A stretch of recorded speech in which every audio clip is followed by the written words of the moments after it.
মন্দিরকে কেউ নাকি পুড়িয়ে দিয়েছে, কেউ মাজার ভেঙে ফেলতেছে, কেউ মানুষকে গণপিটুনি বাড়িতে আগুন জ্বালিয়ে দিচ্ছে। তার কারণ কি?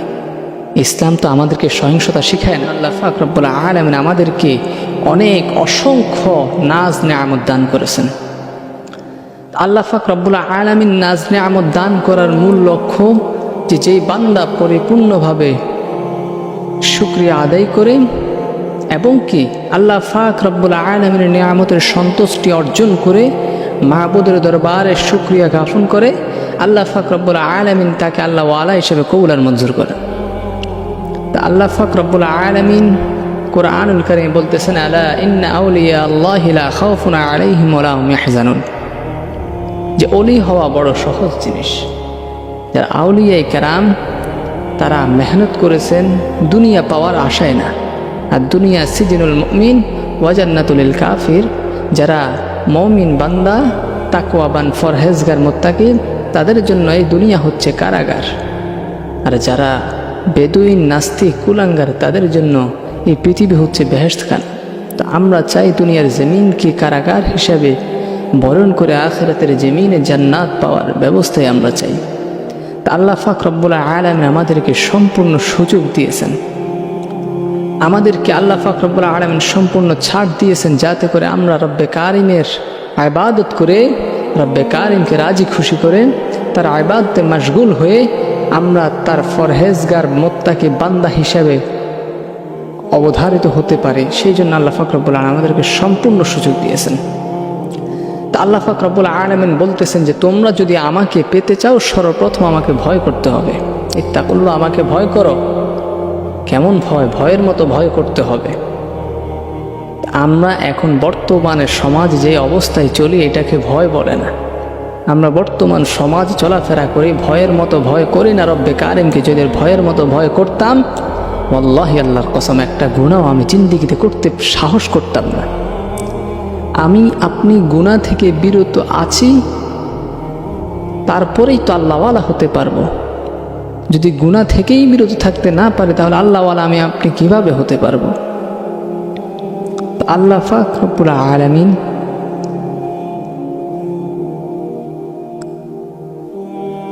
আমাকে আপনাকে তার দ্বীনের জন্য কবুল করেছেন এবং কি তার দ্বীনকে প্রতিষ্ঠিত করার জন্য পৃথিবীর জমিনে অসংখ্য আউলিয়া কেরাম পাঠিয়েছেন। পৃথিবীর জমিনে অসংখ্য আউলিয়া কেরাম পাঠিয়েছেন। তাদের পদচিহ্ন, তাদের পদধূলির কারণে আজকের জমিন টিকে আছে।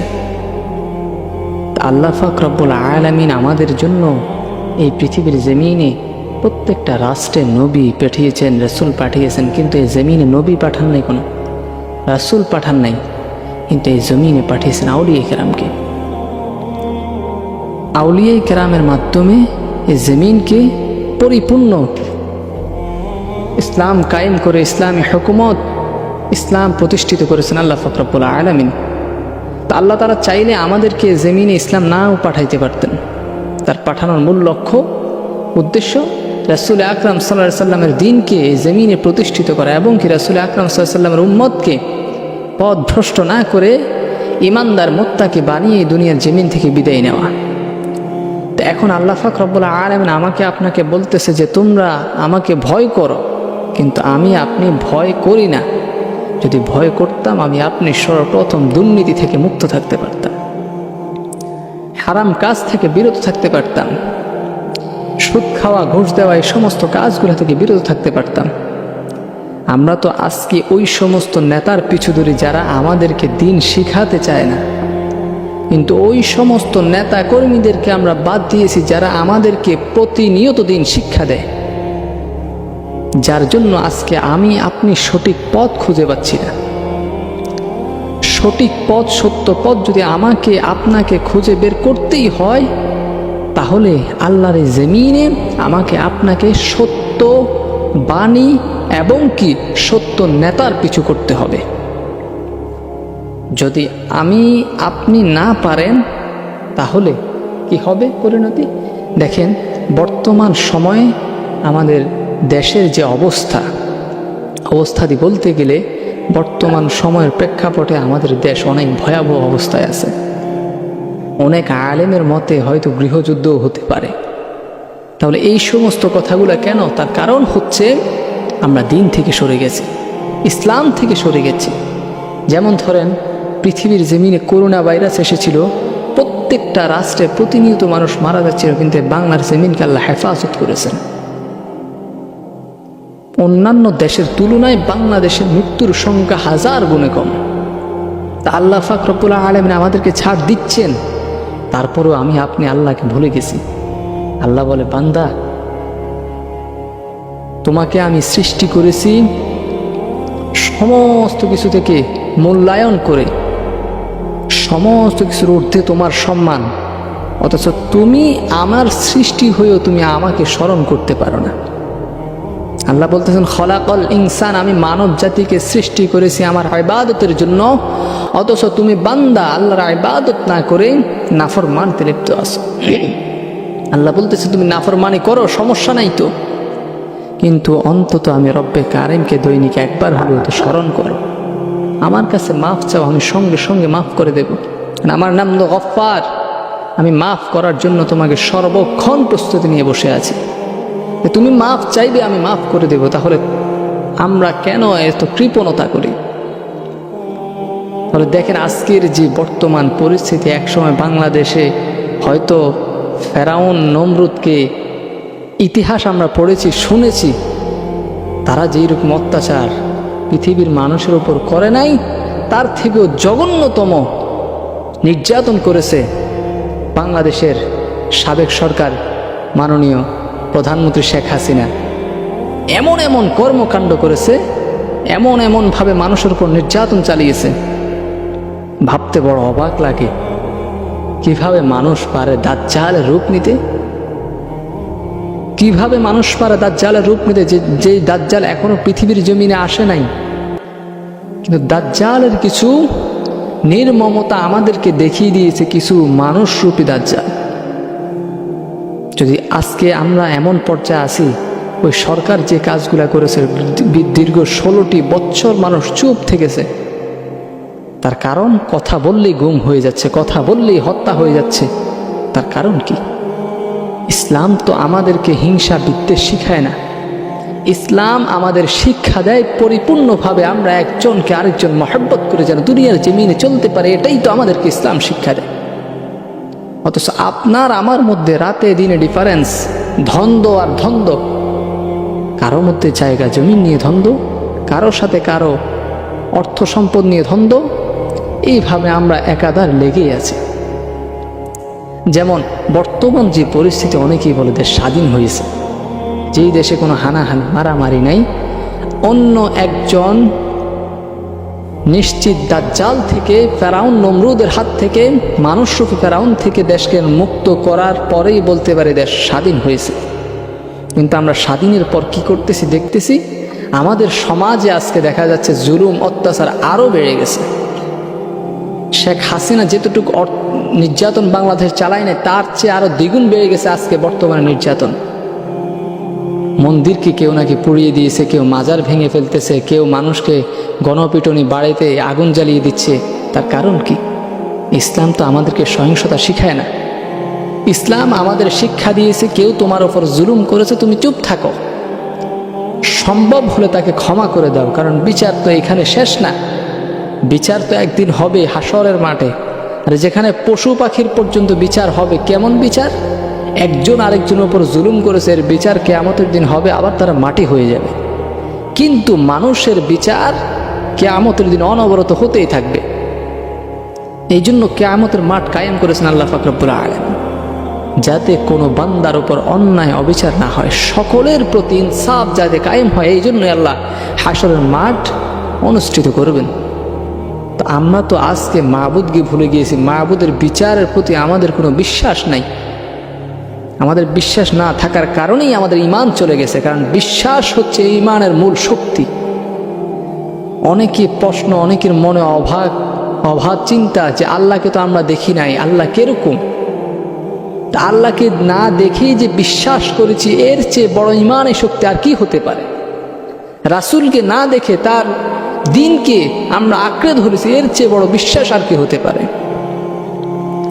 আল্লাহর কোরআনকে আমরা আল্লাহর জবান থেকে শুনি নাই, কিন্তু এই কোরআনকে আমরা পড়ে আমল করতেছি, এর চেয়ে ইমান শক্তি আর কি হতে পারে? কিন্তু আমরা তো আজকে এটাও বাদ দিয়েছি, রাসূলের আদর্শ বাদ দিয়েছি। কোনো এক ব্যক্তি কিছুদিন আগে রাসূলের নামে অনেক মন্তব্য করেছেন খারাপভাবে, কিন্তু আমরা তার বিরুদ্ধে কোনো অ্যাকশন নেই। আজ পর্যন্ত এই জমিনে তার বিচার হয় নাই। অথচ অন্যান্য নেতাকর্মী যারা ছিল তাদের বিরুদ্ধে হত্যা মামলা হয়েছে, তাদেরকে যারা মারতে চেয়েছিল তাদের ফাঁসি পর্যন্ত হয়েছে। কিন্তু যাকে গোটা বিশ্ব আইডল হিসেবে চিনে, আমার আপনার নবী, দয়ার নবী, মায়ার নবী, বিশ্বনবী হযরত মুহাম্মদ মুস্তাফা সাল্লাল্লাহু আলাইহি সাল্লাম, তার ক্ষেত্রে আমি আপনি কতটুকু করলাম? আফসোস লাগে আজকের এই সমাজ যার কারণে দিন পেয়েছে তাকেই চিনল না, যার জন্য এত ইজ্জত পাচ্ছে তাকেই চিনল না, যার জন্য দুনিয়ার জমিনে সুন্দরভাবে খোলাসাভাবে চলতে পারতেছে তাকেই চিনছে না। এমন এক উম্মত আমরা, যেই নবী এখনো মদিনাতে কাঁদেন, যেই নবী হাসরের মাঠে পর্যন্ত কাঁদবেন আমার আপনার জন্য, সেই নবীকে আমি আপনি ভুলে গিয়েছি। সেই নবীর যে আদর্শ তা আমরা ছেড়ে দিয়েছি। সেই নবী আমাকে আপনাকে বলেছে, তুমি প্রয়োজনে তার থেকে প্রতিশোধ নেওয়ার প্রয়োজন নেই, তাকে ক্ষমা করে দাও, কিন্তু আমি আপনি ক্ষমা করতে পারছি না। আমি আপনি সুযোগ খোঁজ করতেছি যে কখন প্রতিশোধ নিতে পারবো। আল্লাহ তো আমাদেরকে প্রতিশোধ নেওয়ার জন্য পৃথিবীতে সৃষ্টি করেন। আল্লাহ আমাদেরকে সৃষ্টি করেছে এই পৃথিবীতে পরীক্ষা করার জন্য। একটা ছেলে সন্তান যখন বেড়ে ওঠে, তখন স্কুল মাদ্রাসা যেইখানে ভর্তি করান তার বাৎসরিক বা মাসিক একটা পরীক্ষা আছে। যখন ওই ছেলে পরীক্ষায় যায়, সমস্ত কিছু ফেলে হাতে কাগজ কলম নিয়ে হলে যখন ঢুকে, সমস্ত কাজ নিষিদ্ধ হয়ে যায়। বহিরাগত সর্বপ্রকার কাজ নিষিদ্ধ, কারণ এটা পরীক্ষার হল, এখানে কাগজ আর কলম ছাড়া, এই দুইটি ছাড়া আর প্রশ্ন, এই তিনটি জিনিস ছাড়া আর কিছুই থাকবে না। তদ্রুপ আল্লাহ পাক রব্বুল আলামিনও আমাকে আপনাকে দুনিয়ার জমিনে পাঠিয়েছে এবং কি তিনটি প্রশ্ন রেখেছে। এই তিনটি প্রশ্নের জবাব দিলে আমরা জান্নাতি। মা রব্বুকা, মান দীনুকা, মান নাবিয়ুকা, এই তিনটি প্রশ্নের জবাব দিতে পারবো আমি আপনি, তাহলে নিশ্চিত জান্নাতি। তাহলে এই তিনটি প্রশ্নের যদি জবাব দিতে হয় আমাকে আপনাকে আল্লাহর দ্বীনকে প্রতিষ্ঠিত করে মহব্বত করতে হবে, তাহলেই তো আমরা এই তিনটি প্রশ্নের উত্তর দিতে পারবো। আবার কিছুদিন আগে দেখলাম সোশ্যাল মিডিয়ায়, দেশ স্বাধীন হয়েছে, অনেকেই রোডে ঘাটে বিভিন্ন দেওয়ালের মধ্যে এই যে যা পারছে লিখছে বা আর্টিস্ট করতেছে, কিন্তু যখন মাদ্রাসার কিছু ছাত্র গিয়ে ওইখানে আরবিতে কিছু লেখা লিখতেছে, কোরআনের আয়াত না, হাদিসের বাক্যও না, আরবিতে কিছু জিনিস বা আরবিতে কিছু ওহি আরবির যে বাক্যগুলা প্রাধান্য দিচ্ছে সমাজের মধ্যে, ওই বাক্যগুলো যখন দেওয়ালের মধ্যে তারা প্রিন্টিং করতেছে, তখন কিছু কিছু ব্যক্তি এসে তাদেরকে বলতেছে দেশ স্বাধীন করেছে এই জন্য। তাহলে আরবি এটা একটা ভাষা, কোরআন আলাদা, কোরআনেরও ভাষা একটা, হাদিসের ভাষা, আর আরবি আমাদের বাংলা যেরকম একটা ভাষা, কোরআনের বা আরবিরা যেই সমস্ত কথা বলে ওইটাও একটা ভাষা। প্রত্যেকটা রাষ্ট্রীয় একটা ভাষা আছে, ওই ভাষা মোতাবেক মানুষ চলাফেরা করে। তাহলে আজকে দেখেন আমরা কেমন স্বাধীন দেশ পেয়েছি, যেইখানে আজকে আরবিতে যদি কিছু বাক্য দেওয়ালের মধ্যে আঁকা হয় ওইখানেও বাধা আসে। আরবি বাক্য লেখার কারণেও যদি বাধা আসে, তাহলে আমি আপনি কেমন শিক্ষা এই জাতিকে দিতে পারতেছি? লক্ষ কোটি আলেম থাকার পরেও, হাজারো মাদ্রাসা থাকার পরেও, মসজিদ থাকার পরেও আজকে এই জাতি গোমরাহের দিকে, এই জাতি গোমরাহ হয়ে যাচ্ছে। এই জাতি আজকে ইহুদি নাসারাদের পদতলে আছে, তাদের কথায় ওঠে আর বসে। আফসোস লাগে, বড় আফসোস যে আজকে আমরা প্রকৃত নেতাকে সম্মান করতে জানি না। মসজিদের ইমাম এমন একজন ব্যক্তি, তার উপরে আর কোনো নেতা হতেই পারে না, ইমাম খতিব। আমি আপনি তাকে সম্মান না করে সুদখোর, ঘুষখোর, দুর্নীতিবাজকে আমি আপনি সম্মান করি, আমার আপনার সম্মান পরিপূর্ণ তাদের উপরে আছে। অবশ্য দেখেন আজকের এই সমাজে আপনি যখন মারা যাবেন, সর্বপ্রথম ইমাম আপনাকে দেখতে যাবে, আপনার জানাজা পড়াবে ইমাম, আপনার জানাজা পড়াবে একজন আলেম, কোনো সুদখোর, ঘুষখোর না। তাহলে কেন তার পিছনে সময় ব্যয় করতেছেন? আল্লাহর দ্বীনের দিকে আসুন, দ্বীনকে বুঝুন, ইসলামকে সঠিকভাবে আঁকড়ে ধরুন। কারণ আপনি যখন মারা যাবেন, কবরে, হাসরে, মিজানে, ফুলসিরাতে আপনার কোনো নেতাকর্মী আপনাকে বাঁচাবে না। আপনার কোনো নেতাকর্মী আপনাকে বাঁচাবে না। হয়তো বলবেন নবী তো আছে, তো বুখারীর একটি হাদিস মনে আসলো। এক ব্যক্তি অনেক গুনাহগার ছিল। এই যুগে না, আমার রাসূল আকরাম সাল্লাল্লাহু আলাইহি ওয়াসাল্লামের যুগের আরও অনেক আগে, অন্যান্য নবীর যুগে এক ব্যক্তি অনেক গুনাহগার। তো সে তার গুনাহকে এমনভাবে ভেবে নিল, সে ভাবলো যে হয়তো আল্লাহ আমাকে কঠোর থেকে কঠোর শাস্তি প্রদান করবে। তাই সে তার ছেলে সন্তান পরিবারকে ডেকে বলল, আমি যখন মারা যাব, আমার লাশকে তোমরা কবর না দিয়ে লাশকে তোমরা পুড়িয়ে দেবে।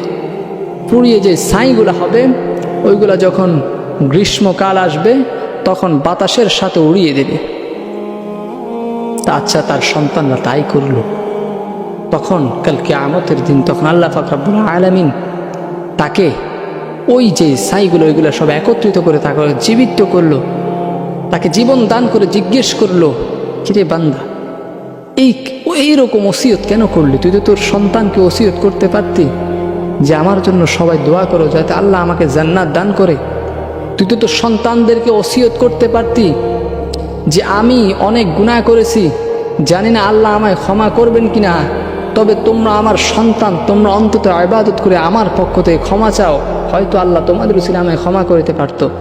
এইগুলা না চেয়ে তোরা এই কাজ কেন চাইলি যে তোকে আগুনে পুড়িয়ে ছাই করে উড়িয়ে দেওয়া হোক?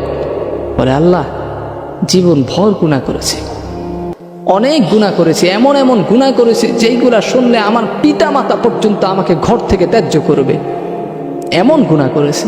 তাই তোমার সামনে আসবো, তোমার সামনে দাঁড়াবো, সেই রকম ক্ষমতা আমার হয় নাই, সেই রকম ইচ্ছা, সেই রকম চাহিদাও আমার নাই। মাবুদ, তোমার ভয়, হয়তো গুনাহ করেছে কিন্তু তোমাকে ভয় করি, তো ভয়টা কাজে লাগাইতে পারে নাই। দুনিয়াতে শেষ মুহূর্তে মনে আসলো যে তুমি তো রব্বে কারিম আছো, তাই কোনো উপায় না পেয়ে এই কাজটা করেছি। তো আল্লাহ বলে, যা তোকে ক্ষমা করে দিলাম। কারণ আপনার আমার গুনাহ কেমন, কত বড় গুনাহগার। ওই রকম নবীর উম্মত যদি, যারা কিয়ামতের দিন উম্মতকে চাইবে না, শুধু নিজে বলবে ইয়া নাফসি ইয়া নাফসি, আর ওই দিন হাসরের মাঠে আপনার আমার নবী বলবে রব্বি হাবলি ইয়া উম্মতি, ওই রকম নবীর উম্মত হয়ে আমি আপনি কেমন গুনাহ করলাম যে আমি আপনি পথভ্রষ্ট হয়ে যাচ্ছি? কেমন গুনায় আমি মগ্ন আছি, আমি নামাজ আদায় করি না। আল্লাহ বলতেছেন ইন্নাস সালাতা কানাত আলাল মুমিনিনা কিতাবাম মাওকুতা, যে নিশ্চয় যারা মুমিন তাদের জন্য নির্ধারিত সময় নামাজ আদায় করা ফরজ। আর আপনি নিয়মিত নামাজ আদায় করেন না, দেখবেন আল্লাহ আপনাকে গুনার কাজ থেকে বিরত করে ফেলবে। যদি না করতে পারতো তাহলে আল্লাহ এই আয়াত কোরআনে বলতেন না, ইন্নাস সালাতা কানাত আলাল মুমিনিনা কিতাবাম মাওকুতা। আল্লাহ পাক রব্বুল আলামিন তো বলেছেন নির্ধারিত সময় তোমরা নামাজ আদায় করো। আর সূরা আনকাবুতের মধ্যে বলতেছেন যে যেই ব্যক্তি পরিপূর্ণভাবে নামাজ আদায় করবে, আমি আল্লাহ তাকে সমস্ত গুনাহ থেকে বিতাড়িত করব, সমস্ত গুনাহ থেকে বিরত রাখব। বান্দা যত বড়ই গুনাহ করুক, ওই গুনার কাজে যাওয়ার আগেই আমি তাকে বিরত রাখব, বিরত করার চেষ্টা করব। আর যদি করেও ফেলে, আমি আল্লাহ সর্বক্ষণ তাকে ক্ষমা করার জন্য প্রস্তুতি গ্রহণ করব। তাহলে আজকে আমরা রব্বে কারিমের পথ থেকে দূরে সরে যাচ্ছি, রব্বে কারিমকে ভয় থেকে দূরে সরে যাচ্ছি। রব যে একজন আছে, আমাদের যে হিসাব হবে, বিচার হবে, দিন কায়েম হবে, হাসরের মাঠ কায়েম হবে, এটা আমরা ভুলেই গেছি। আমরা ভাবতেছি দুনিয়াতে আসলাম, থাকবোই কয়দিন, আরাম করে নেই। দুনিয়ার জমিন এত সুন্দর না। দুনিয়ার জমিন যদি সুন্দর হতো, রাসূল দুনিয়ার জমিনের মায়ায় পড়ে যেত। রাসূল যেখানে মায়ায়, দুনিয়ার জমিনের মায়ায় পড়েন নাই, সেখানে আমি আপনি এই দুনিয়ার জমিনের মায়ায় পড়ার কোনো প্রয়োজন নাই। আমাকে আপনাকে নামাজ আদায় করতে হবে, আমাকে আপনাকে নামাজ পরিপূর্ণভাবে আদায় করতে হবে, এবং কি সমাজে কায়েম করতে হবে। মানুষকে শিক্ষা দিতে হবে এই মিফতাহুল জান্নাতিস সালাহ, নামাজ হচ্ছে বেহেশতের চাবি। আর এই নামাজের চাবি হচ্ছে ওযু। নামাজ যদি আমরা আদায় করতে পারি, আউয়ালু মা ইউহাসাবু বিহিল আবদু ইয়াউমাল কিয়ামাতিস সালাহ, কিয়ামতের দিন সর্বপ্রথম আমার আপনার কাছ থেকে নামাজের হিসাব নেবে, অন্য কিছুর না। তাই সঠিক পথটাকে অনুসরণ করার চেষ্টা করুন, সঠিক পথ অনুসন্ধান করুন, যার কাছে পাবেন। আর সঠিক পথ যদি আপনাকে পেতে হয়, আপনি যেতে হবে হক্কানে আলেম যারা, তাদের কাছে। তো তাদের কাছে যাবেন কিভাবে? কুরআনুল কারীম আল্লাহ বলতেছেন, ইন্নামা ইয়াখশাল্লাহু মিন ইবাদিহিল উলামা। যে এই আয়াতের তাফসীরে আল্লামা ইবনে কাসির রাহমাতুল্লাহ আলাইহি লিখতেছেন, আলেম হচ্ছে তিন ধরনের। কানা ইয়াকালু আল উলামা ও সালাসা, যে আলেম তিন প্রকার। প্রথম প্রকার হক্কানি আলেম, তারা কারা? যারা শরীয়ত মারিফতের ইলম অর্জন করেছে এবং কি তদনুযায়ী আমলও করেছে। এরপরে দুই নম্বরে যারা, তারা শরীয়তের ইলম অর্জন করেছে এবং কি আমলও করেছে, কিন্তু মারিফতের ইলম অর্জন করে না। তৃতীয় প্রকারে তারা শরীয়ত অর্জন করে নাই, মারিফত অর্জন করে না, কিন্তু আমল করে। আবার কিছু কিছু মারিফত হাসিল করে সমাজে বিভ্রান্তি করার চেষ্টা করে। বাংলা একটা প্রবাদ আছে, জানে না আলিফ চিল্লায় বানিয়া। তোদের আমাদের শব্দ হচ্ছে এরকম, আমরা সঠিকভাবে কোরআন পড়তে জানি না, কিন্তু যারা হাদিসের বিশারদ, কোরআনের পাঠক, তাদের সাথে আমরা গিয়ে বাহাসে বসি যে সে কি পারে আমার থেকে বেশি। আল্লাহ পাক রব্বুল আলামিন আমাদেরকে সঠিক বুঝ দান করুক, সত্য পথটাকে অবলম্বন করার তৌফিক দান করুক। আমাকে আপনাকে সত্যের পথ আল্লাহ যেন সত্যের পথের জন্য, দ্বীনের জন্য কবুল করে, সেই জন্য সকলে বলেন আমিন। আল্লাহ পাক রব্বুল আলামিনের কাছে আমরা একটা জিনিসে চাইব, যে আল্লাহ দুনিয়ার জমিনে যতদিন বাঁচব, যতদিন থাকব, তোমার দ্বীনকে যেন বুকে নিয়ে থাকতে পারে, তোমার কোরআনের, তোমার রাসূলের আদর্শ সুন্নত মানে জিন্দেগি যেন গঠন করতে পারে, তুমি আমাদের কবুল করিও। এই নিয়ে আমাদের বাঁচতে হবে, এটা নিয়ে আমাদেরকে জীবন পরিচালনা করতে হবে। আল্লাহ পাক রব্বুল আলামিন আমাদেরকে তার দ্বীনের জন্য কবুল করুক। ওয়া আখিরু দাওয়ানা আলহামদুলিল্লাহি রাব্বিল আলামিন।